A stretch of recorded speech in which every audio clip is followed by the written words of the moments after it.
Hello everyone, first of all welcome to my YouTube channel. In this video हम discuss करने वाले हैं basicity of amines. इससे पहले आपके 5 वीडियोस हो चुके हैं अमीन्स चैप्टर के ऊपर। अब तो आपका 1 वीडियोस और लगेगी, फिर आपका चैप्टर कंप्लीट हो जाएगा amines. And UV spectroscopy, IR spectroscopy organic का ऑलरेडी कंप्लीट हो चुका है, वो आप देख सकते हो। ये सेकंड चैप्टर चल रहा है हमारा, बीएससी सेकंड 4th सेमेस्टर। अब देखिए, हमने देखा था अमीन्स होते हैं, उसके ऊपर ये बेसिक करैक्टर शो करते हैं। क्यों? कि हमें पता है कि अमीन्स में क्या होता है, नाइट्रोजन, और उसके ऊपर क्या होते हैं, लोन पेयर। और हमें पता है कि बेसिक क्या होता है, जो डोनेट कर दे अपनी लोन पेयर। एसिड क्या होता है, जो एक्सेप्ट करता है। और बेस क्या होता है, डोनेट कर सकता है। तो इसके पास extra lone pair of electron है, इसके कारण ये बेसिक करैक्टर शो करता है। अब इसको हमें एक्सप्रेस करना है, ये बेसिक करैक्टर को देखना है केमिकल रिएक्शन में कैसे इलेक्ट्रॉनिक इफेक्ट से कैसे वेरी करेगा, और हम इसके टर्म में एक्सप्रेस करेंगे। अगर आपको देखो, एसिडिटी होता है एक बेसिसिटी, तो इनको एक्सप्रेस करने के लिए आपको एसिडिटी कांस्टेंट या बेसिसिटी कांस्टेंट के वे में बताते हैं। जैसे आपका एसिडिटी कांस्टेंट के होता है और बेसिसिटी के भी होता है। ठीक है। अगर आपके पास 2 या 3 एग्जाम्पल दे रखे हैं आपके, और उसमें 2 या 3 उनमें पूछ लिया कंपेयर करना आपको बेसिसिटी, तो आपके बी की वैल्यू अगर दे रखी है तो आप इजीली बता सकते हो, क्योंकि डायरेक्टली होता है बेसिक स्ट्रेंथ की। जितना ज़्यादा हाईली बेसिक, उसकी के बी की वैल्यू ज़्यादा हो जाएगी। और जो पी के बी होता है वो क्या हो जाता है, इन्वर्सली हो जाता है आपका बेसिक स्ट्रेंथ की, अपोजिट हो जाता है। अब देखिए, आपको बेसिसिटी कांस्टेंट की वैल्यू निकालनी है, तो सिंपल से रिएक्शन देखो, आपके पास RnH2 ये अमीन है, उसमें जब सिंपली आपने वाटर डाला इक्वलिब्रियम कांस्टेंट, तो यहाँ पे वाटर मीन्स H पॉजिटिव है, एक OH नेगेटिव, तो ये H यहाँ पे कंबाइंड, तो यहाँ पे क्या हो जाएगा, RnH3 पॉजिटिव प्लस में OH नेगेटिव। अब इसका अगर इक्विलिब्रियम कांस्टेंट निकालना है तो वो रेशियो क्या होता है आपका, प्रोडक्ट की कंसंट्रेशन बाई रिएक्टेंट की कंसंट्रेशन। तो प्रोडक्ट में क्या आपके पास RnH3 ये पॉजिटिव, और इनटू में यहाँ पे है OH नेगेटिव, और बाई में H2 की कंसंट्रेशन बहुत ज़्यादा, इसको नेगलेक्ट, यहाँ पे आ जाएगा आपका RnH2। ये हमने Kb की वैल्यू लिख दी। ठीक है। तो जो बेसिसिटी है अमीन की, हम कैसे कर सकते हैं। अब देखो, जितनी ज़्यादा Kb की वैल्यू होगी उतनी ग्रेटर द बेसिसिटी ऑफ अमीन, उतनी बेसिसिटी वैल्यू ज़्यादा हो जाएगी। तो ये जो Kb होता है, वैसे इसको अगर निकालना चाहो PKb, वो क्या होता है, माइनस लॉग ऑफ Kb। इसे हम नहीं लिखते, जो आपका PKb आज के लिखते हैं, जैसे माइनस लॉग PKb और लॉग का क्या रिलेशन होगा, PKb को तो माइनस लॉग Kb। अगर आपको PKb की वैल्यू निकालनी है, जो इनवर्स होता है Kb के, अगर Kb दे रखा है तो उसका लॉग ले लो, तो आपके पास वो PKb की वैल्यू में एक्सप्रेस हो जाएगा ईजिली। तो अगर जितना ज़्यादा स्ट्रॉन्ग बेस होगा, तो आप ये देखो, नोट करके ये बात लिख लो कि स्ट्रोंगर द बेस, अगर जितना ज़्यादा बेस आपका स्ट्रॉन्ग, उतनी Kb की वैल्यू क्या होगी, लार्ज होगी, और PKb की वैल्यू उतनी ही लेस होगी। ठीक है, क्योंकि इनवर्स रिलेशन है, तो आप ऐसे देख सकते हो। PKb जितनी ज़्यादा होगी वो ओवरऑल उतना ही लेस बेसिक होगा। अब हमें ये देखना है कि ये जो एलिफेटिक हमने देखा था, अमीन्स होते हैं प्राइमरी सेकेंड, ये स्ट्रॉन्गर बेस होते हैं अमोनिया के बजाय, और जो एरोमेटिक होते हैं वो वीक बेस होते हैं अमोनिया की बजाय। एरोमेटिक वाले तो कम होते हैं, ये आपको पता है, डिस्कस भी किया था हमने रिएक्शंस में। क्या कि देखो, एलिफेटिक अमीन है, जिसके प्राइमरी अमीन हो गया, सेकेंडरी अमीन हो गया, टर्शरी अमीन हो गया, ये ज़्यादा स्ट्रॉन्गर बेस होते हैं कंपेयर टू अमोनिया के। एक तो ये वे है। और सेकंड में आपका क्या होता है कि जो एरोमेटिक है, एरोमेटिक रिंग आ जाए जैसे ये वाली, एरोमेटिक अमीन है, वो वीक बेस होते हैं किससे, अमोनिया से। और एक मिक्स्ड भी पूछ सकते हैं आपसे कि मान ले एरोमेटिक भी है, आर भी लगा हुआ है, और एलिफेटिक भी लगा हुआ है, तो उनका भी आपसे कंपेरिजन करना पूछ सकते हैं। ये अब हमें क्या करना है कि जो बेसिसिटीज़ है उसको हमने एक्सप्लेन करना है। तो बेसिसिटी का सिंपल मतलब क्या होगा मीन में, कि वो डिपेंड करेगा ना कि जो इलेक्ट्रॉन पेयर हैं जो नाइट्रोजन के ऊपर, कितने एबिलिटी है उनकी वो डोनेट करने की, और जो भी अमोनियम आयन जो फॉर्म होगा उसकी स्टेबिलिटी कैसी है। तो हमें फैक्टर देखने की, कौन सा फैक्टर जो नाइट्रोजन के लोन पेयर की एबिलिटी को इंक्रीज़ कर रहा है ताकि वो इजीली डोनेट कर पाए, कौन से फैक्टर इसमें वर्क करेंगे। तो एक फैक्टर तो होता है आपका इंडक्टिव इफेक्ट, एक होता है सॉल्वेशन इफेक्ट। अकेला इंडक्टिव के बेस पे हम एक्सप्लेन नहीं कर सकते कि प्राइमरी मीन ज़्यादा बेसिक होगा, सेकेंडरी होगा, टर्शरी होगा, दोनों फैक्टर वर्कआउट करते हैं। तो फर्स्ट हम इलेक्ट्रॉनिक इफेक्ट में आपका पढ़ते हैं इंडक्टिव इफेक्ट। तो फर्स्ट आपका क्या है, इंडक्टिव इफेक्ट।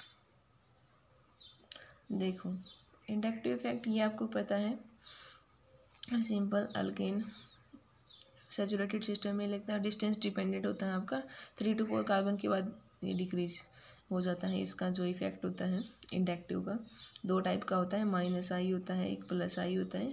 -I जो इलेक्ट्रॉन विदड्रॉइंग वाले, +I जो इलेक्ट्रॉन डोनेटिंग ग्रुप होते हैं।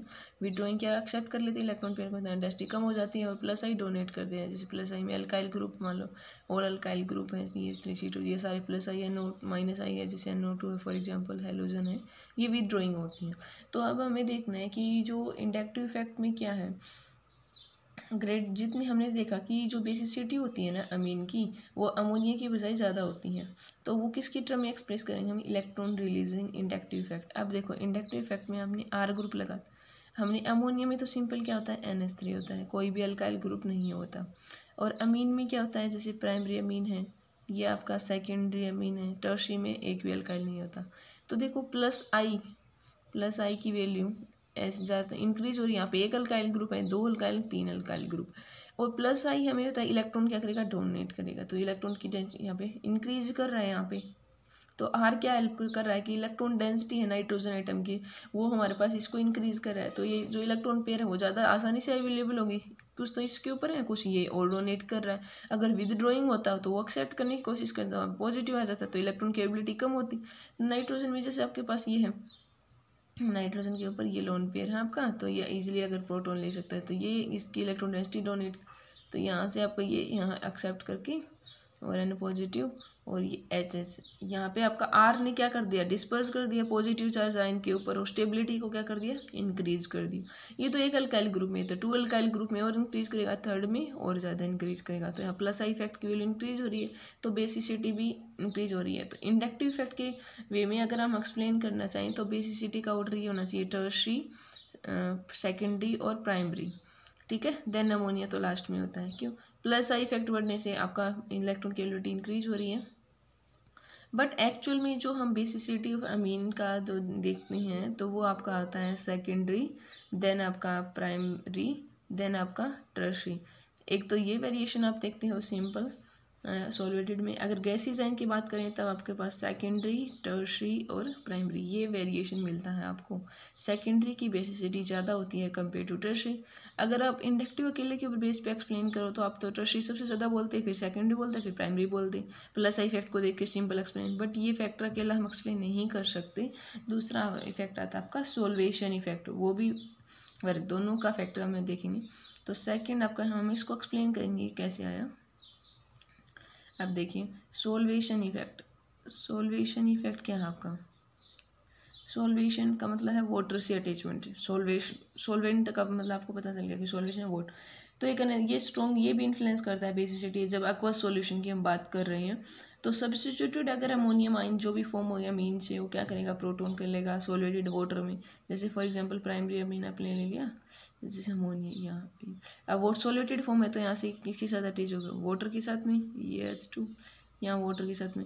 तो सब्स्टिट्यूटेड जो अमोनियम सब मतलब ये सब्स्टिट्यूशन होगी वाटर के साथ जुड़ी, तो अमोनियम जो आयन फॉर्म हुआ है ना प्राइमरी अमीन में, इसकी स्टेबलाइजेशन सबसे ज़्यादा है, 3 के साथ अटैच हो सकता है। Maximum stabilization by solvation, hydrogen bonding हो रही है। अगर आपके पास सेकेंडरी लेते तो वहाँ पे आपके पास पॉसिबिलिटी थोड़ी डिक्रीज, क्योंकि यहाँ 2 के साथ ही कर पाता है, यहाँ NH2 है तो यहाँ पे OH2, यहाँ पे OH2, यहाँ 2 के साथ। अगर टर्शरी लेते आपके पास NH2 देखो एक, तो आपके पास सिर्फ ओनली 1 के साथ में कर देते हो, तो यहाँ पे स्टेबलाइजेशन जो सॉल्यूशन है वो डिक्रीज हो रहा है टर्शरी वाले में। यहाँ पे 3 थे हाइड्रोजन, 2 थे, 1 थे, और उसमें करोगे एक भी नहीं है। तो सॉल्वेशन के इफेक्ट के ऊपर हम एक्सप्लेन करें तो प्राइमरी अमीन की स्टेबलाइजेशन बढ़ रही है, क्योंकि नंबर ऑफ हाइड्रोजन एटम जो फॉर्म हो रहे हैं वो डिक्रीज हो रही हैं जब हम प्राइमरी से टर्शरी की तरफ जा रहे हैं। यहाँ पे सिर्फ 1 2 3, तो आप सिंपली देख तो स्टेबलाइजेशन भी डिक्रीज हो रहा है। तो इसके अकॉर्डिंग अगर आप देखना चाहो तो कौन सी स्टेबलाइज होनी चाहिए, पहले होना चाहिए प्राइमरी अमीन, मतलब प्राइमरी NH3 की, R2NH देन RN, ये होना चाहिए स्टेबिलिटी का ऑर्डर सबसे, प्राइमरी सेकेंडरी फिर टर्शरी सॉल्वेशन के हिसाब से। बट हमने देखा कि इंडक्टिव इफेक्ट और जो सॉल्वेशन इफेक्ट दोनों अपोज करते हैं एक दूसरे को, अपोजिंग इन्फ्लुएंस लगा रहे हैं। उसके अकॉर्डिंग तो टर्शरी ये था और इसके अकॉर्डिंग ये था। तो ओवरऑल हम क्या करेंगे, जो स्टेबलाइजेशन को एक्सप्लेन करेंगे दोनों फैक्टर का वेरिएशन को। तो जब ओवरऑल कैलकुलेशन करते हैं तब हम क्या निकालते हैं वेरिएशन, कि सबसे ज़्यादा देखो इसमें क्या है टर्शरी, फिर सेकेंडरी, प्राइमरी, या इसके अकॉर्डिंग क्या है प्राइमरी, सेकेंडरी, टर्शरी। तो इन दोनों का कॉमन क्या हो गया, क्या हो गया सबसे ज़्यादा सेकेंडरी। अगर आप इसमें देखो अब सॉल्वेटेड, अगर आपका ये दे रखा है कि ये पूछ लिया आपसे कि बेसिसिटी ऑफ अमीन एक्सप्रेस करो इन सिंपल में पूछें तब तो आप टर्शरी वाला बताओगे, सेकेंडरी देन ये फैक्टर डोमिनेट करेगा टर्शरी, देन आएगा प्राइमरी है। अगर आपके पास सिंपल नॉन एक्वस की बात कर रहा है तो एक्वस में पूछ ले तो आपके पास सबसे ज़्यादा सेकेंडरी, तो एक्वस में प्राइमरी वाला ज़्यादा स्टेबलाइजेशन होता है, फिर प्राइमरी देन टर्शरी। तो ये एक्वस का है, ये नॉन एक्वस का है। सिंपल पूछिए तो आप अगर एक्वस का नेम नहीं दे रहे तो आप ये बताओगे, एक्वस का ले तो आप ये बताओगे, फिर एक्सप्लेन करोगे कि सॉल्वेशन लग रहा है इसमें, इलेक्ट्रॉनिक लग रहा है, कौन सा वेरिएशन, सिर्फ तक इसको एक्सप्लेन करोगे। गैसेस फेज की बात करें, सिंपल अगर गैसेस फेज उसमें नहीं पूछा हुआ तो गैसेस फेज में आप क्या बता सकते हो, टर्शियरी अमीन, सेकेंडरी, प्राइमरी और सिंपल अमोनिया। ये भी आप एक्सप्लेन कर। अगर मिथाइल, अगर आर की जगह आपके पास CH3 है और गैसेस फेज की बात कर रहा है तो आपके पास पहले टर्शियरी हो जाए, सेकेंडरी, देन आपके पास जो प्राइमरी है, फिर सिंपल अमोनिया। तो ये भी आप एक्सप्लेन कर सकते हो क्योंकि वहाँ पे कोई सॉल्वेशन का इफेक्ट नहीं लगेगा। ठीक है, तो सॉल्वेशन इफेक्ट नहीं लग रहा तो आपके पास डोमिनेंट कौन सा है, इंडक्टिव इफेक्ट। तो इंडक्टिव इफेक्ट में क्या है, सबसे ज़्यादा टर्शियरी, सेकेंडरी, प्राइमरी। जब आर की बात CH3 हो और आपका गैसेस फेज की बात हो रही हो तब आपको ये बताना है, नहीं तो आप सिंपल ये करोगे। ठीक है, अब हमें देखना है कि ये तो आपने देख लिया explanation, relative stability, inductive effect देख लिया, सॉल्वेशन इफेक्ट एक्सप्लेन कर दिया। अब आगे हम एरोमेटिक अमीन में देखेंगे कि उनका बेसिक करेक्टर एरोमेटिक अमीन का जो है ना वो कंपेयर टू अमोनिया देखते हैं वो डिक्रीज कम हो जाता है। वाई एरोमेटिक अमीन कम क्यों हो जाता है, ये क्वेश्चन भी आपसे पूछ सकते हैं। तो आप वो रेजोनेटिव स्ट्रक्चर के हिसाब से हम एक्सप्लेन करके दिखाएंगे, जैसे वैसे हम नेक्स्ट वीडियो में ही कर लेंगे, वीडियो लेंथी हो जाएगी। Thanks for watching my channel.